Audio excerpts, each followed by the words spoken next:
are co-chairs of. Um, I assume everybody can hear me. Yes. Okay. Future Directions Committee was looking for a webinar that we could bring up that would be very interesting and helpful to students as they go through their career, starting their career from academics going into industry. And so we went out and we found three panelists, which will introduce themselves here in a minute. But Brendan Wappler, who is will be the first one up. Basically, was with Synergy Flavors as a technologist. Second one will be Martha Kaysen. Martha's VP at ACH Foods, and then Megan Osterholtz, who is with Cargill. They will be speaking today about their career, what they saw when they went from academics to industry, and hopefully give you some good pointers on what you should be looking at as you do that similar move. So, with that, I'll turn it over to Brandon, and he can explain his career to date. Yeah. Brendan? Yep. Thanks, Tom. So my name is Brendan Wampler. So I've been at Synergy Flavors for a little over a year now. So what really brought me to the food industry was my family. I've had several uncles and an aunt actually in the food industry. So in different, various roles. One was an entrepreneur, another one in sales, and then my aunt is in sensory science. So we're kind of all over the board. So I have my master's in and bachelor's from Ohio State University.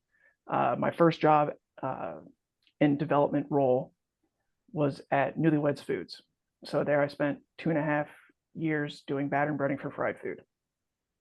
From there, I went to Imbibe Inc. in Niles, Illinois, where I did total beverage development. So anything in the beverage aisle was something that Imbibe was working on. So it's a R&D and flavor house combined. From there, always had a passion to get back to Ohio. So I joined Abbott Nutrition for last spent 6.5 years there. And then in April of last year, joined Synergy Flavors. So all the while doing R&D applications work. Thank you. Thank you, Brendan. Yep. Martha, would you like to introduce yourself? Sure, Tom. Thank you. Brandon, I find the family connection very interesting, and I think I'll get to that same point here in just a minute. So I'm Martha Cassins, and I'm the Vice President of Product Innovation, Development, and Quality for ACH Foods. And you probably haven't heard of ACH Foods, but what I would tell you is we're quite proud. We work in the oil and baking industry, and we have 4 products that are the #1 sellers in the country. And that would be Mazola corn oil, Caro syrup, Fleshman's yeast, and Argo starch. So I'm hoping you all have that in your pantry or your family pantry as where you go. I've been with ACH just over coming up on 11 years in October. And I think I'm going to go back to the first part of the question. What got me interested in the food industry? And I tell you that it started from a very early age. I've always been passionate about food. I like to eat food. I find it interesting. And I was also obviously influenced from my father, who worked at the University of Wisconsin. He had a lot of graduate students. He had visiting professors, and they came from all over the world. And part of the passion around food was invite them home, invite them to your home. So if it was summer, they came for a barbecue. If it was the fall, we were doing fall vegetables. What is a turkey? You need to know these American traditions. And as my parents got to know the visiting professors or graduate students, eventually it would get to a point of, we'd love to know more about your culture, your cuisine. What do you cook? What do you enjoy? And if the timing was right, my parents would say, well, we'd love to learn how to make that product. And so my parents would buy all the ingredients. We'd stand in our kitchen, all of us around the kitchen, watching what was going on. And so whether it was sushi or French pate, passion for food just kept growing and growing and growing. And I really appreciated that. I also got the opportunity at a young age to go to the university pilot plant with my father. And, you know, whether it was making French breakfast sausage or bratwurst, it was just, it was a passion from an early age. So I was fortunate. Going into high school, I knew what I wanted to study. Going into college, I knew what I wanted to study, and that was to be in the food industry. If I take a step back and I think about my first job was with Vienna Sausage. Freshly graduated an undergraduate degree. Very simply, I had 3 offers on the table, and I only tell you that because I took the lowest paying job, but the job I thought I would get the most experience at. And it was loaded with experience, and it really gave me an eye-opening opportunity. I also knew that I probably needed to go on. So I was fortunate that while I was working at Vienna Sausage, I was also able to work on my master's, one class at a time. So I'm one of those people that didn't do their undergraduate, master's, PhD. In fact, I never got my PhD. I did my undergraduate and my master's degree. From Vienna Sausage, I decided, well, private, small company with tons of experience. I wanted some corporate world experience. And at that point, I joined Armour Swift Eckrich. Today, you would know them as ConAgra, and brands like Butterball and Healthy Choice. There, I worked on retail, I worked on food service, I worked on deli projects. So I had a breadth of different experiences that I could launch into. And then I moved on to Sara Lee. Brands there would be Hillshire and Jimmy Dean. And then that kind of brought me into the ACH realm. I would be remiss if I didn't tell you that I did my undergraduate and my master's work at the University of Illinois. I had a degree in meat science and a specialization in a meat and process, a food science degree with a specialization in meat and processing. So that's just a little bit of my background and where I've gotten to where I am today. So with that, I think, Megan, you're next. Yeah, and I'll tell you all a little bit about myself. My name is Megan Osterl, and I am at Cargill now, and Cargill is one of the biggest family-owned food companies in the world. So most of you, we are a back of house or B2B company, but our brands you'd see out in market would be Truvia or Diamond Crystal Salt. We employ 155,000 employees in 70 different countries. So we're a big player in the food industry. So most people have heard of Cargill. Well, my first job out of college wasn't at a big player. I worked for a small canning company for 4 months. And when I came out of college, I was the first college educated woman outside of the outside of the accounting department in that company. So I had a very different experience. And we'll get into that a little bit deeper into this conversation.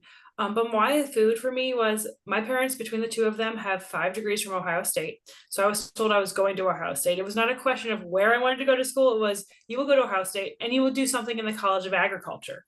So when touring the College of Agriculture, we were touring the Ohio State, the Parker Food Science building, and we were in the basement, and somebody's lab work was on listeria in food. And they were talking about how the research they were working on was going to touch 1 million lives every single day.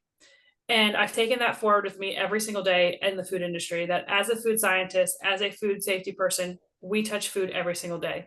So I have spent my entire career in the food quality space, except for a little 4-month internship in there where I thought I liked product development and was like, nope, I'm going back to quality. And so I spent the last 10 years here in Cargill doing supplier quality evaluation for suppliers, mostly based in our FSVP space, or foreign supplier verification program. So being very intimate with the regulations.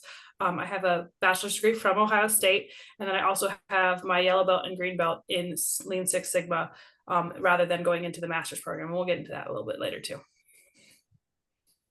Okay. Thank you. And as you can see, we have a pretty diverse group of panelists here with quite wide-ranging backgrounds. In looking at that background, Can you speak, and I'll go to Brendan first on that.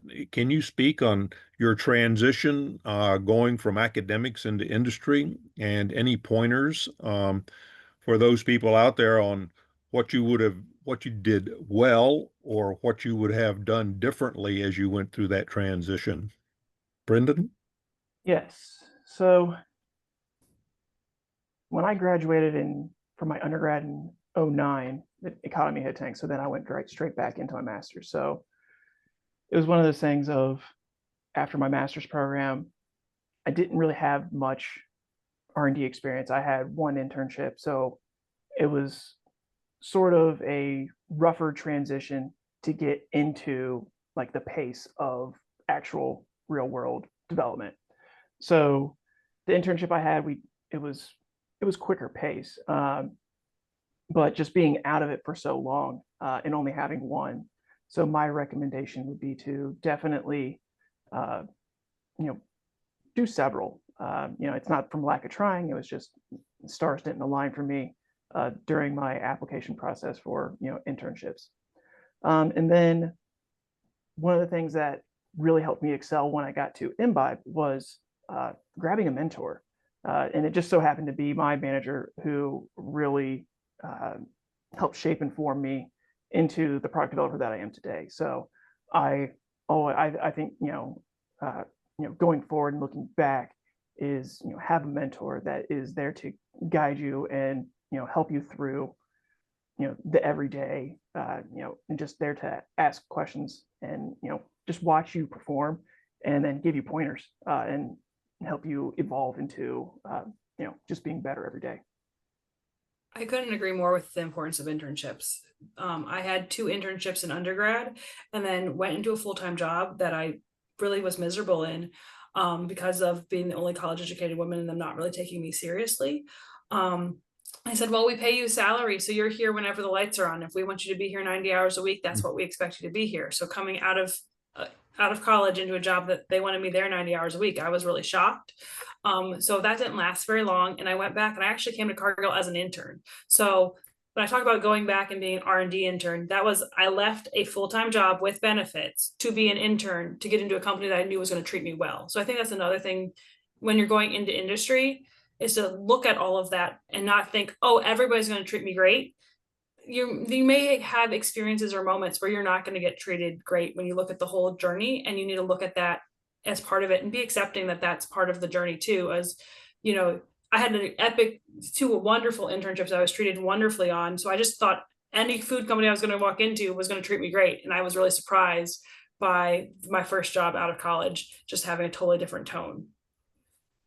I'll build on what Megan and Brennan have said. Internships are super important. Those are your learning opportunities to see, number one, do you really enjoy the type of work that your internship is on? There are so many things you can do in the food industry. So getting that hands-on experience, meeting people, knowing how to interact with people, super important. I knew where I wanted to do my internship. They didn't have an internship program. So I was a bit rebel and I wrote the note and I said, I would like to be your intern and I will do it for free.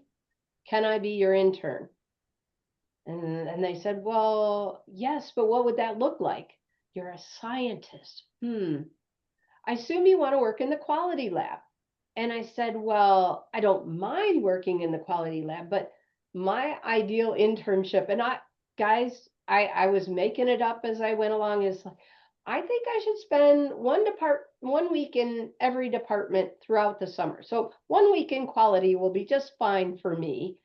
And they're like, oh, okay.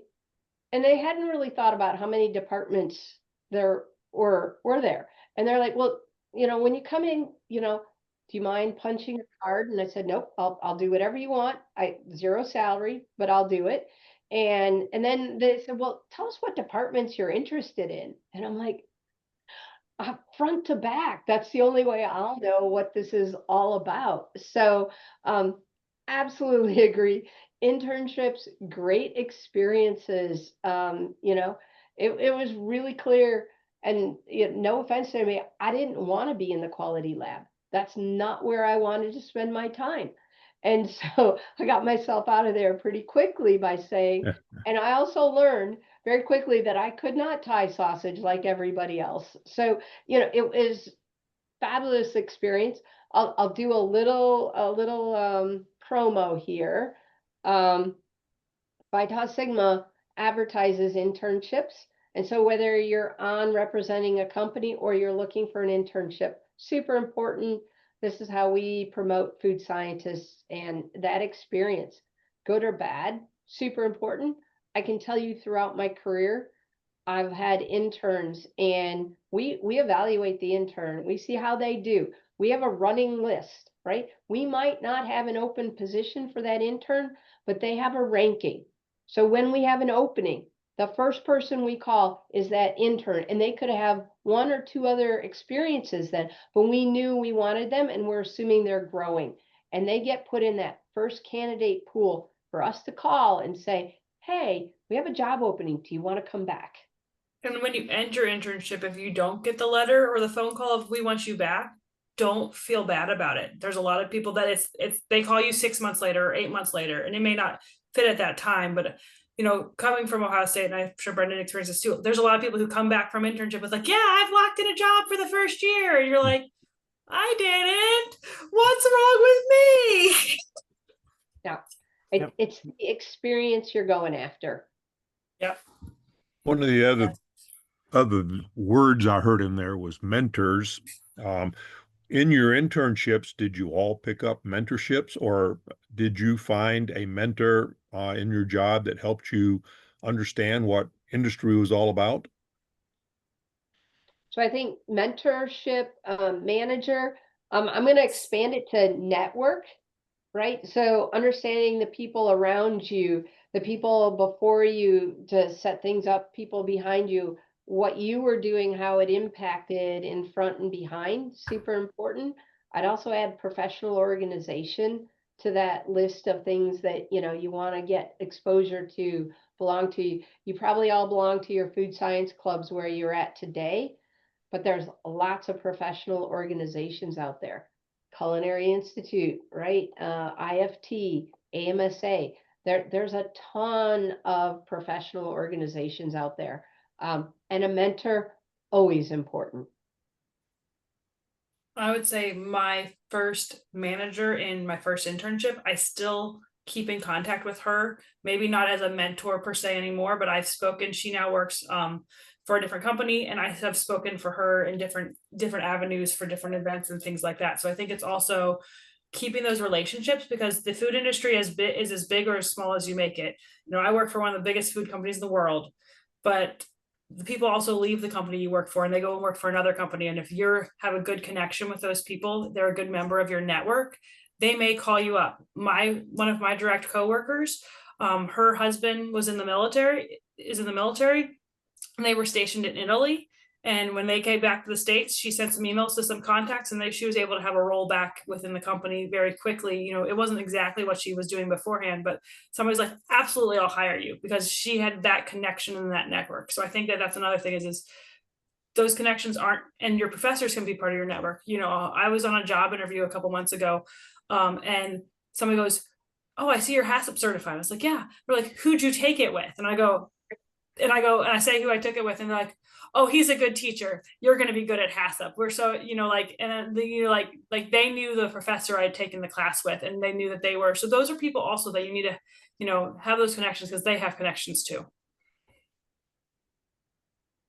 Yeah, I can agree more with Martha and Megan.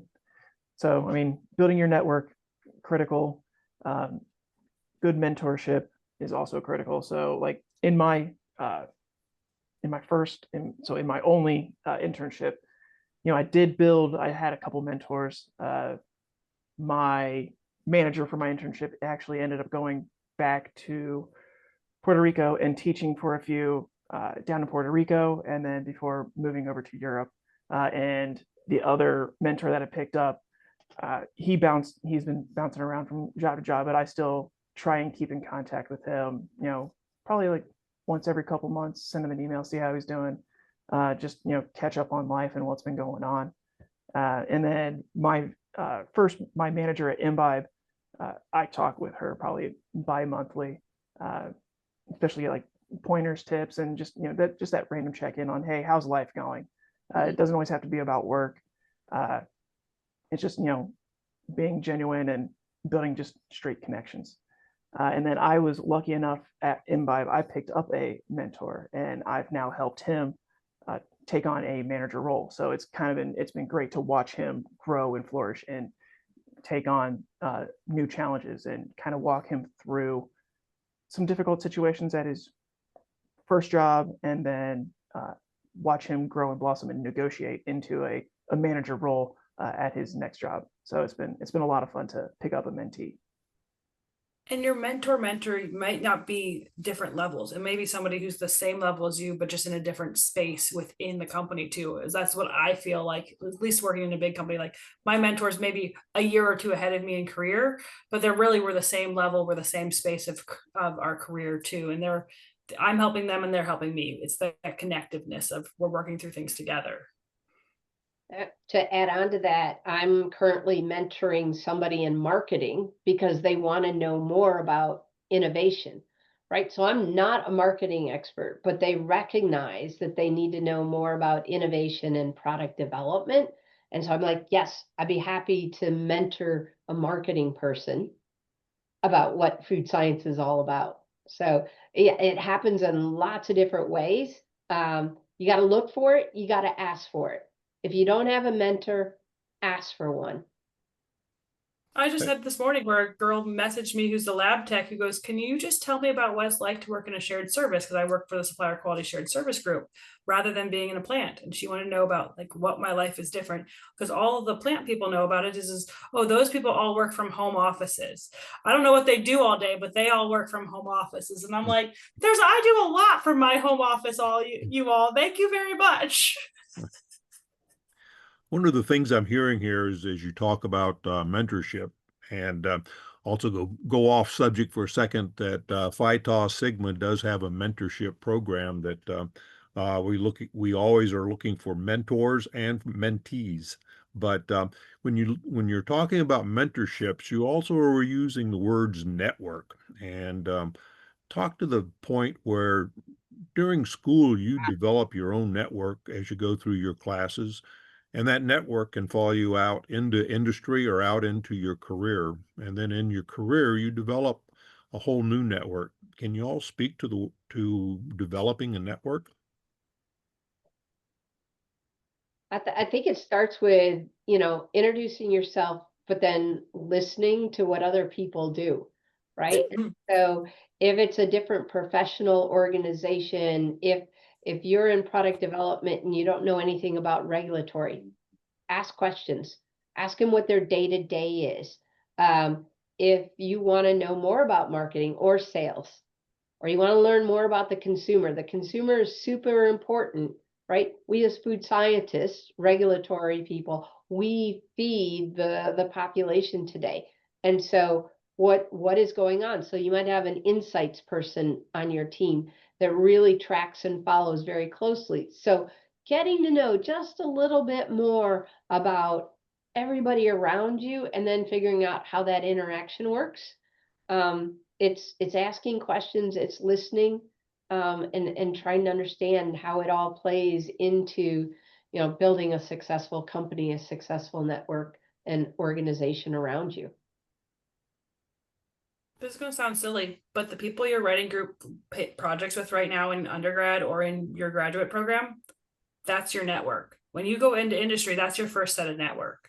Because you're not all going to go to the same company. You're not going to all be in the same classroom in the fall, a year from now. Most of you are going to be in a different place. And those are people that you'll be able to bounce stuff off of, or they'll be able to help you out.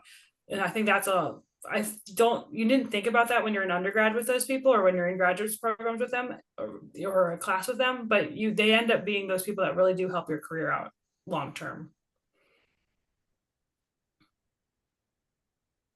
Yeah, and then like one of my top interview questions, like when I interview, is, when you're interviewing with different departments like quality, like as a product developer, I'm like, okay, what is my day-to-day interaction with your department? Like, how can I help you, and how are you going to help me? So building that cross-functional relationship, I think, is key. And I had great opportunities. A lot of, like, other than Abbott, I've been at smaller companies, so I had the ability to, hey, walk down the hall and, hey, what are you doing today, sort of thing. Like Martha said, don't be afraid to ask. Asking questions is key. When you look at what you learned in academics versus what you do in industry, what are some of the things that you had to learn in industry that were never taught in academics? Megan, you want to lead off on that? Absolutely. So in academics, you take a communications class, and at least my experience was I didn't take the communications class seriously. And what I mean by that is I didn't know how much communications was going to play into every single day of my life, whether it's a written word in an email or a chat message, or if it was a conversation with somebody.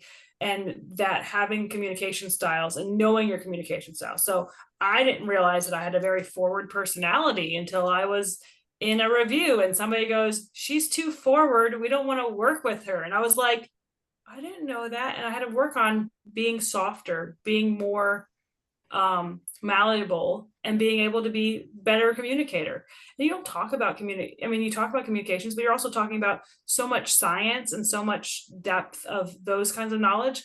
That would be the first thing. And the other thing is as a person who spent their career in quality, is the assumptions that you make of everybody else understands everything you're talking about.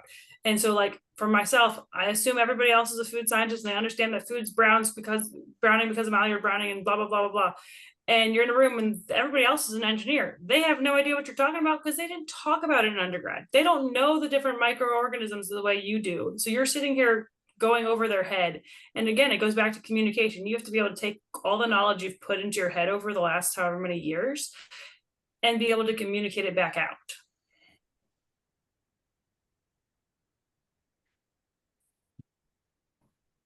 Thoughts, Martha? Yeah, no, I'd echo communication is super, super important. I think I would take it in addition to what Megan said is you become the subject matter expert and you need to know that, right? And as a subject matter expert or the SME, you have to educate and you have to be able to look at the audience, understand the people around you. What do they understand? What they don't understand? Do they need a high level message or do they want the detail? Start with a high level message. If they all say yes, yes, yes, okay. If they say no, then you can get to the detail. And so if you're talking to the CEO, it's a high level message and he's going to say yes or no.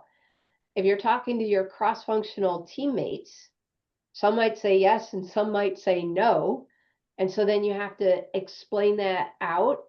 And I think probably, and I say this tongue in cheek, but I mean it sincerely, is especially when you're early on in your career, you kind of expect people to tell you what to do, how to do it, where to go. But you have to remember you are that expert. And what you need to project is your leadership capabilities. And so transitioning from somebody telling you what to do into I can lead, I can promote, I can help the team grow faster, bigger, quicker is really difficult. Because I've seen people stay in their category. I just know this is all I know. This is all I'm responsible for. You're responsible for the company being successful, the product being successful first, but it is your company that you're working for.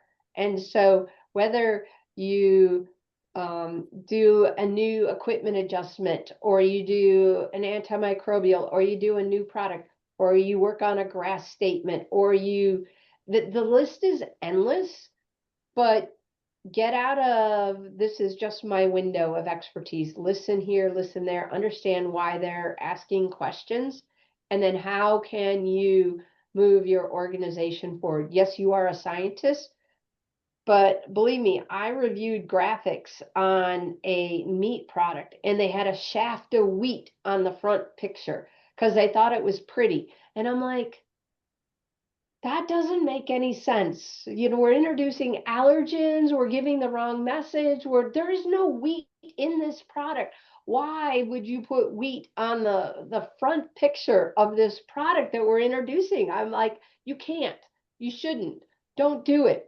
And they're like, what do you know about marketing? And I'm like, I clearly don't know anything about marketing, but you're misleading the consumer into thinking there's wheat in a product that has no wheat in it. So let's talk about this, okay, as an example, if that makes sense. So transition yourself from order taker to leader via question, via I want to do what's right for the company. Yeah, one of the points that you brought up that really hit me was that you have to learn what they call elevator speech, where you're able to tell, like the CEO, distill down what you're thinking or what your product's about or what the subject matter is, but you have to get it out in like 10 to 15 seconds. The amount of time it takes an elevator to go from one floor to another, can you get out to a high-ranking executive exactly what you're doing or what your thoughts process is? I know I did have one reportee that the favorite thing I would tell him is, like, when I ask you what time it is, I don't need to have you tell me how to build the clock.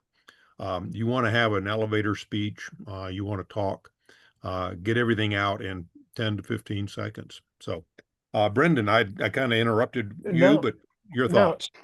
that's good. But then also, like, piggybacking on stuff, like when you're talking to CEOs and stuff like that, it's like, don't be afraid. Uh, don't shy away from those conversations. Really dive into those, and that's how, again, growing your network. Just they're just another person, in the company. Yes, they have a big, kind of scary title, but they genuinely want to hear from you, and don't be afraid of their title just because they have a scary title. Like, just talk to them like you would anyone else. The other thing is that I'm gonna play off that is know the facts that match your elevator speech, because they may ask a follow-up question, and if you don't know your facts well, then you look like you're a crazy person. Yeah. I've done that once. That one didn't work out for me. Didn't do it again, right? Nope. Another thought process is what kind of challenges did you have when you first got into industry, or even after that? But what challenges did you have, and how did you overcome those? Um, Megan, you want to lead off for that? I can lead off. So for me, challenges going into industry, like I said, my first role I was only in for 4 months out of industry, because they said, your salary, you're like a light switch. You're going to be here every hour we want you here. And so sometimes that was starting at 5 a.m. and it's working until 5 p.m. every single day of the week. Because that's what their expectations were. And so that was the first big challenge. And for me, that was a balance of that didn't work, and I didn't stay with the company long term because of that. When I came into Cargill, the first challenge, and this is going to sound like a really funny challenge, is the team I moved into after internship, they all worked from home 3 days a week. But Cargill's policy was I had to work for the company for 1 year before I was eligible for that, to apply for an FWAA, which is a flexible work arrangement and agreement. So I spent a year being alone in a cubicle farm. So I didn't know what to do with myself. So I made friends with the accounting ladies, because they also sat in that cubicle farm, because there were no quality people. It was me by myself in this cubicle farm. So I learned a lot about golf in that first year, because the one woman on our team's husband had a standing tee time at 8:30 in the morning. And so I learned a lot about golf that year, because every day she'd tell me how her husband's golf game was. I know Brendan has a story that kind of goes along with challenges when he went into industry. Yeah. So just managing friction between you and your manager. That was definitely my first challenge. And learning how to navigate those waters. It definitely challenging. But then, also you get to a point and you're like, at Newlyweds Foods, I was like, this isn't optimally what I want to do. So, always having the passion for beverages, that's when I hopped to Imbibe after, I did my time. And then there was even challenges getting to Imbibe. Like we had to wait out, we had a waiting period, like my offers essentially got put on hold. And then finally just had to go in and talk to, some of the co-owners, and they finally were like, we're just going to bite the bullet. We just have to hire him and bring him in. But yeah, so like just, always know that it's not always going to be smooth sailing. You will have to overcome challenges, and they'll just make you stronger in the end. That's true. I was going to say, I think building trust or earning your respect is super important early on when you enter out of academics into the industry. And when I say building trust, the person out in the line or in the QA lab or in the regulatory department might have 25 years experience. And so they're going to say, what value are you bringing to the plate here? Not a lot initially, but it's your ability to catch on, learn, ask smart questions. If you're in a plant situation, that person knows how that line runs.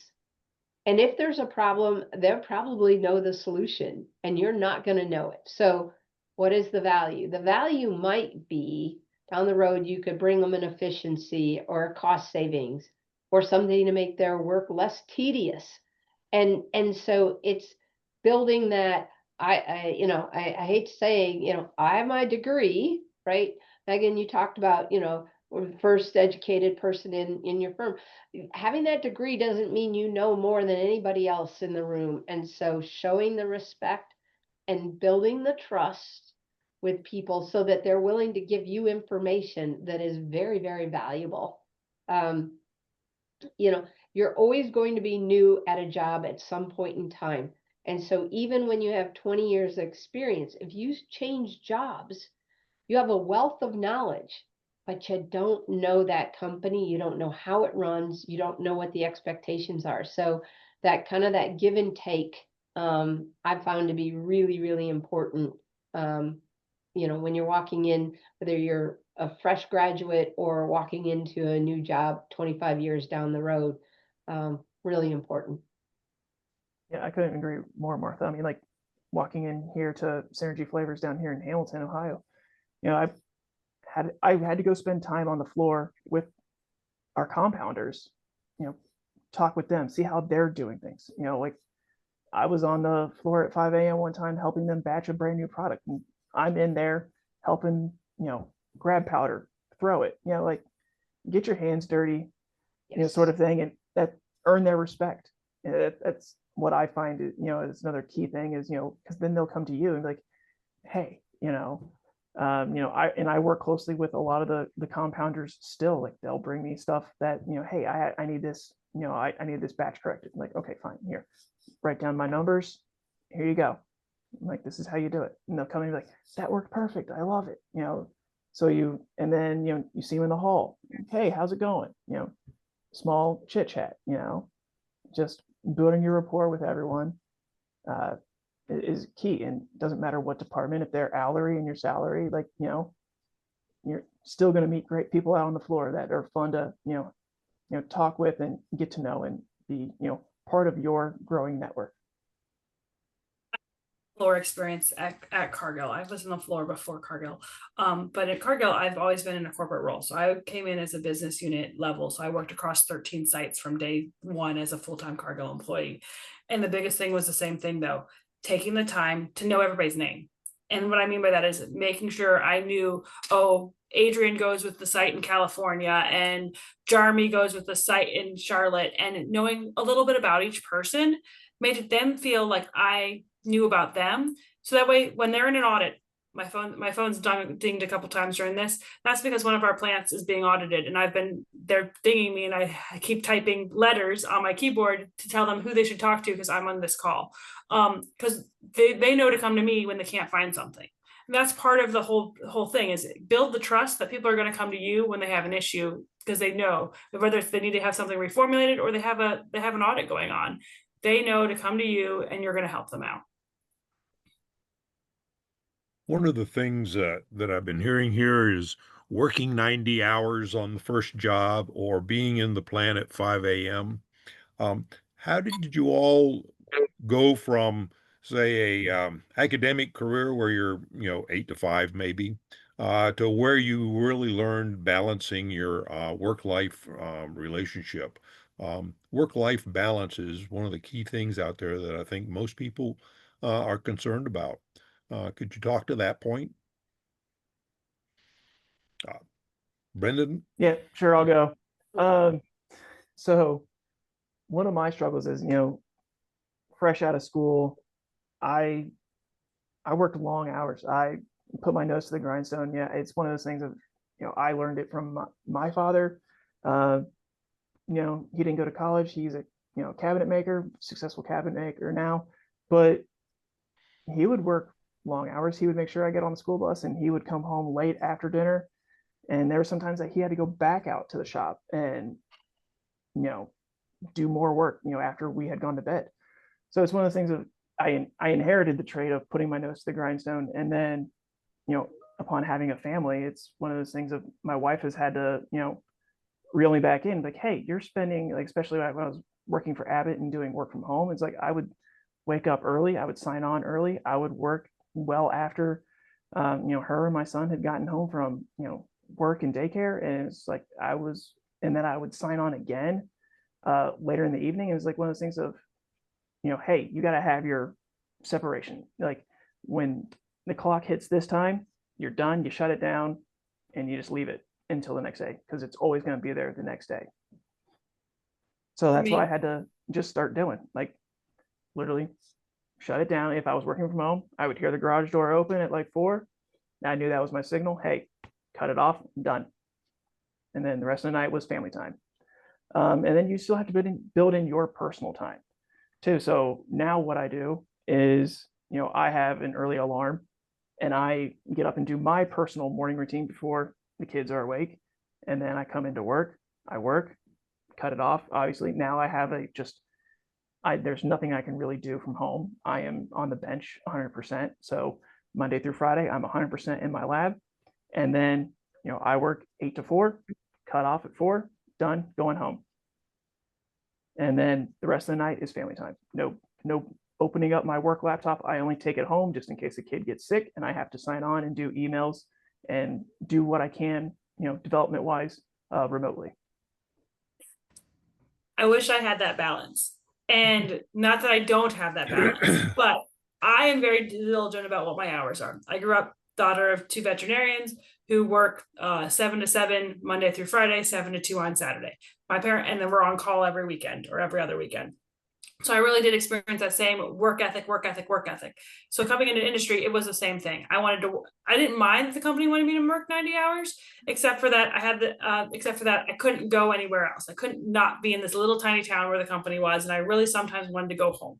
And that really was what part fed me to come to Cargill.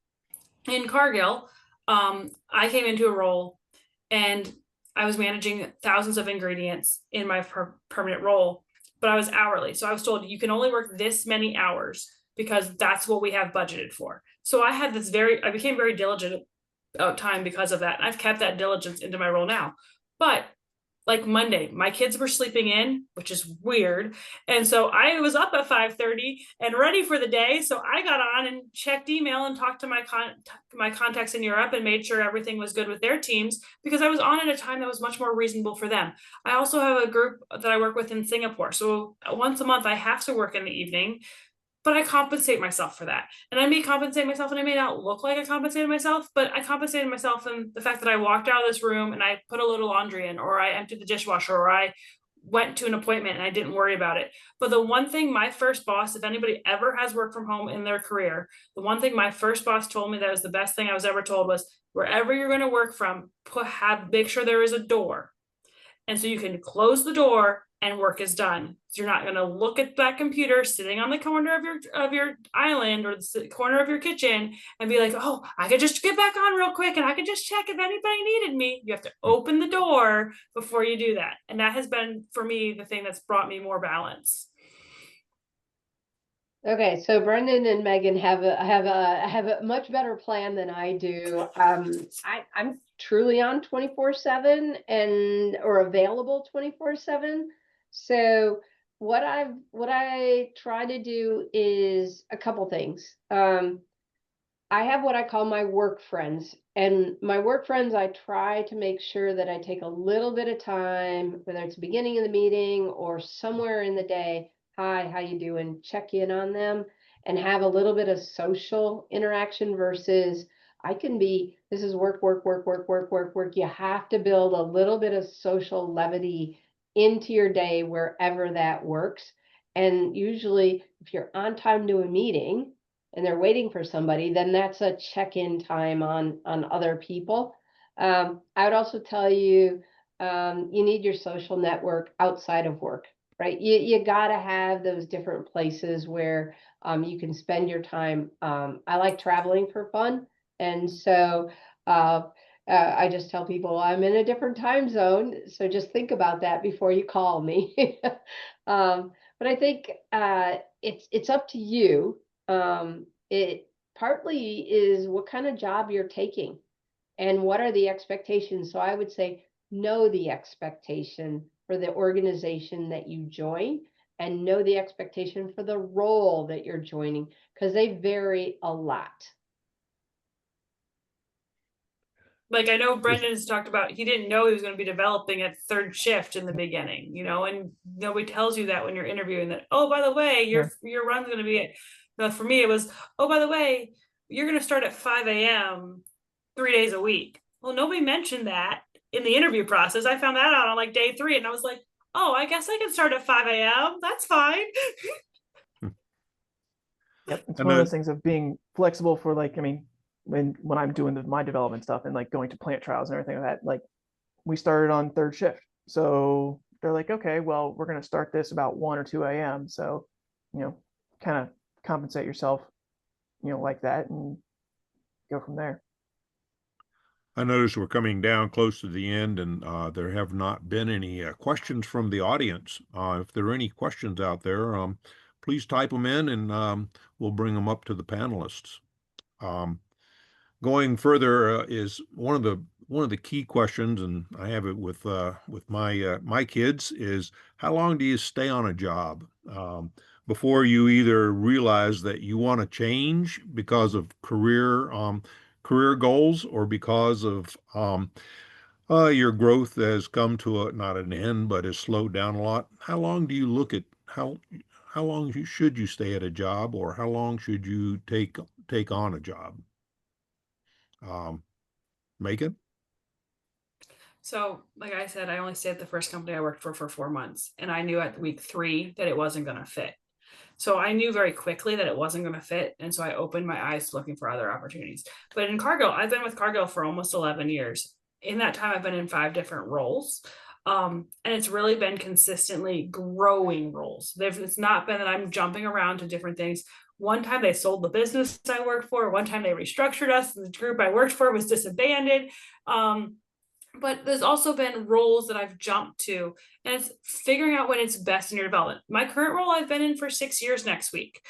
It depends on what you're looking for. I love the work I do now. And so I don't have this huge, like, oh, I got to go for the next thing, but you're going to know when it's time to move because it's not fitting.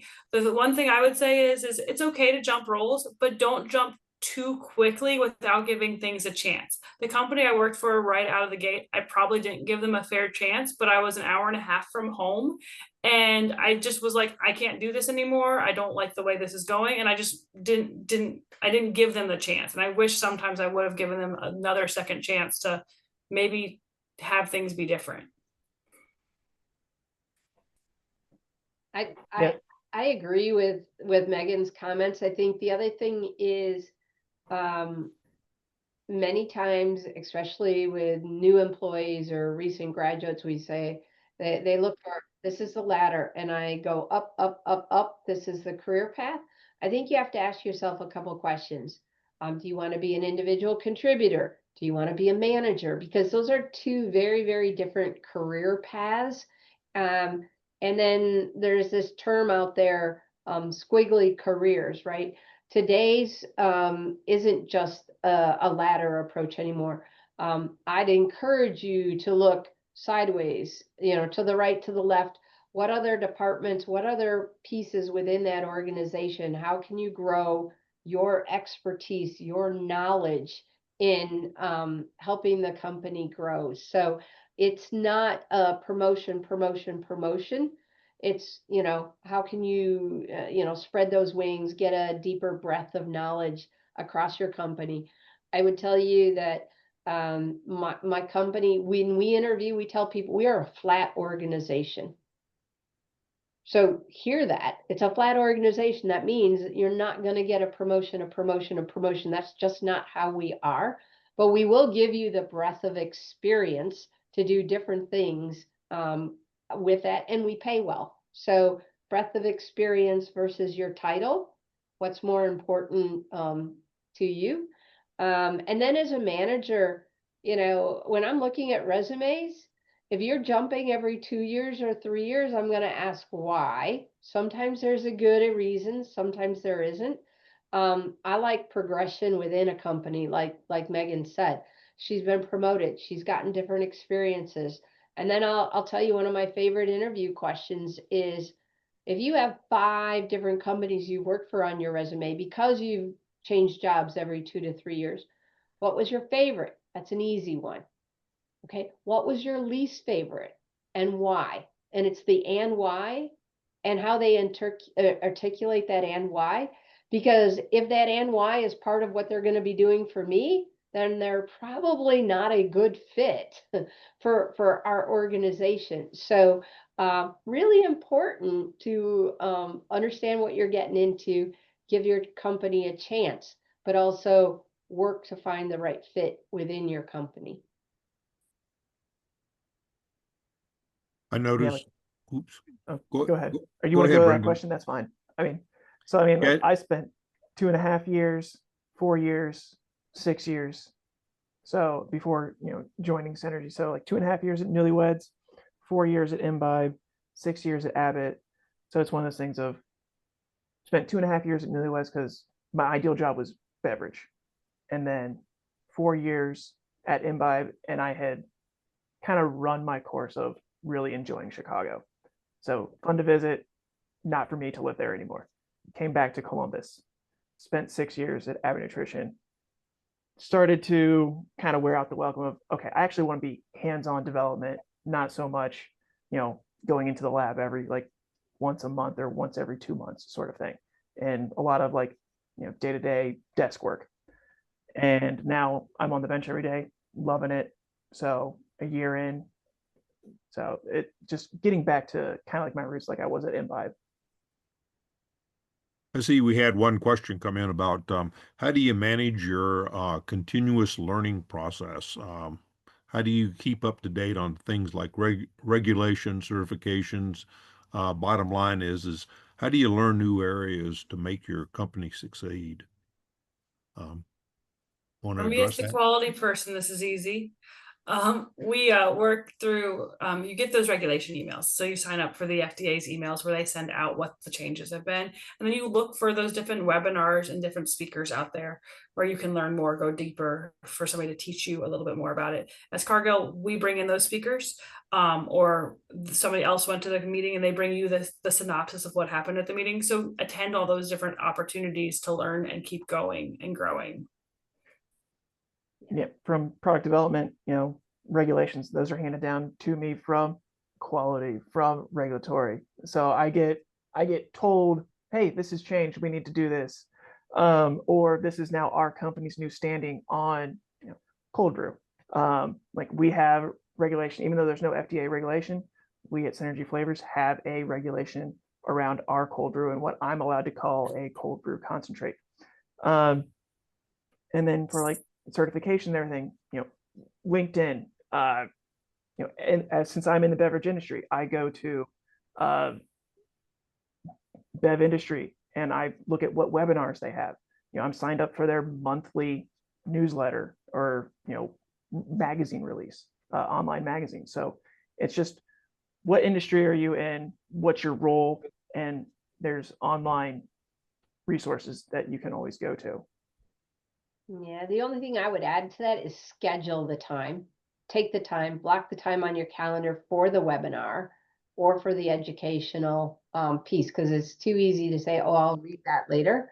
I actually try to block time 30 minutes to read something new, right? Because it's too easy to go problem solving, day-to-day issues, what needs to happen.